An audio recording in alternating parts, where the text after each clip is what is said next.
मैं बहुत बहुत धन्यवाद कहना चाहूंगी केंद्रीय सरना समिति और हमारे अध्यक्ष फुलचंद तिर्की दादा का, जिन्होंने आज मुझे इतना बड़ा जिम्मेदारी सौंपा है।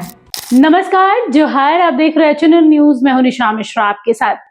आदिवासी समुदाय के लिए कल का दिन बेहद खास है, क्योंकि 21 तारीख को होने वाली है उनके पर्व की शुरुआत सरहुल की।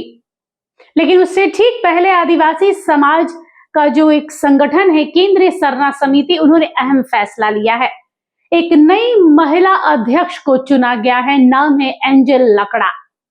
मॉडलिंग भी कर चुकी हैं, अभिनेत्री भी रही हैं और अब राजनीति में भी कुछ दिनों से, या कह सकते 1 वर्ष से हाथ आजमा रही थी और इतना बड़ा और अहम पद मिला है, इसकी कल्पना खुद एंजल ने भी नहीं की थी। लेकिन ये जगह उन्हें इतनी जल्दी मिली कैसे, सोचने वाली बात है।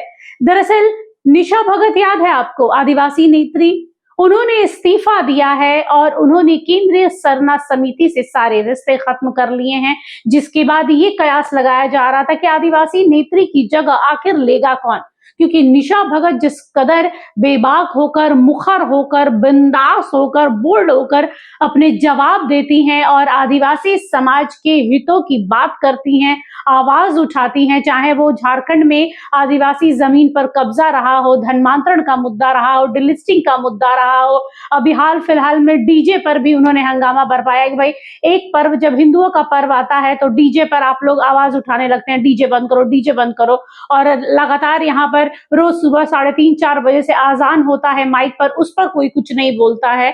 तो ये इस तरीके के मुद्दे सिर्फ निशा ही उठा सकती हैं, उसके लिए भी एक हिम्मत होने की जरूरत है। लेकिन उम्मीद करते हैं एंजल भी एक, कह सकते हैं, एक बहुत सोच समझकर बोलने वाली अभिनेत्री रही हैं और अब तो नेत्री भी हैं। केंद्र सरना समिति की महिला अध्यक्ष बनी है। सबसे पहले तो उन्हें बहुत बहुत बधाई। और जब उन्हें चुना गया, सारी महिलाओं ने उन्हें फूलों के हार से स्वागत किया और उसके बाद उन्होंने मीडिया से बातचीत की। मीडिया से बातचीत पे अमूमन देखा जाए तो एंजल ने पहले तो शुक्रिया अदा किया, केंद्र सरना समिति के विषय में बात की, उसके बाद उन्होंने आदिवासी और आदिवासियत की बात की, पेशा कानून को लेकर उन्होंने बातचीत की और उन्हें खुद ही विश्वास नहीं हो रहा था कि इतने कम समय में इतना अहम एक पद उन्हें मिल जाएगा।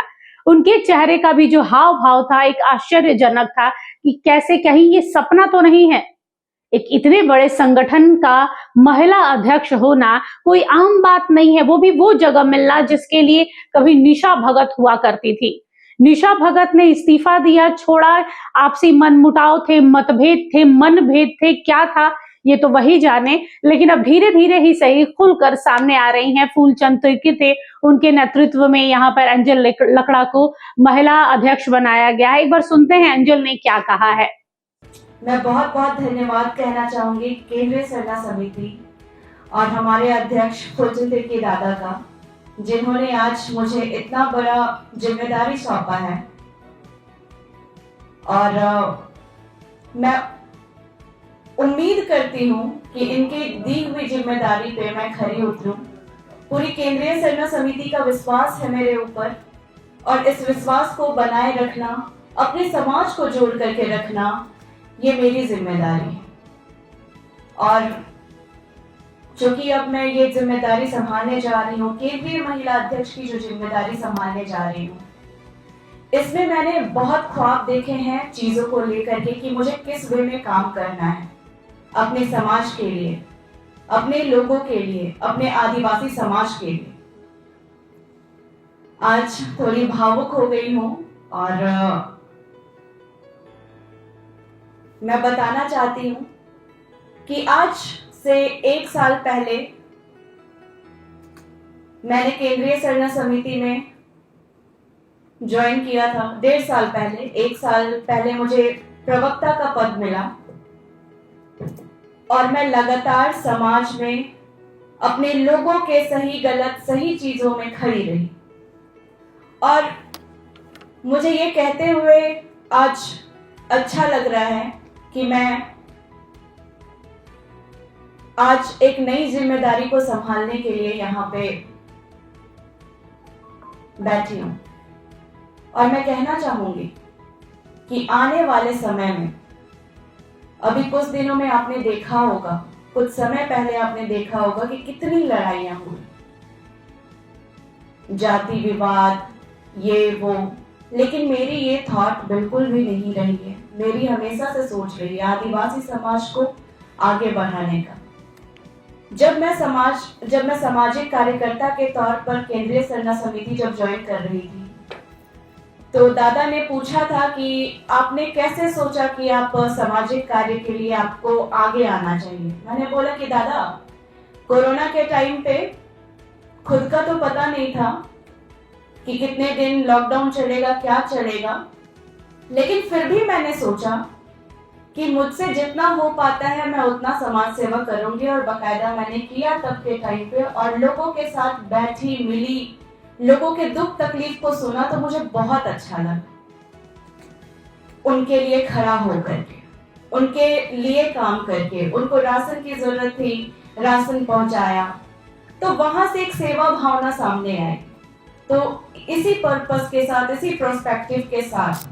तो सुना आप लोगों ने, केंद्रीय सरना समिति की महिला अध्यक्ष बनी है, या यूं कहिए केंद्रीय महिला अध्यक्ष बनी है एंजल लकड़ा।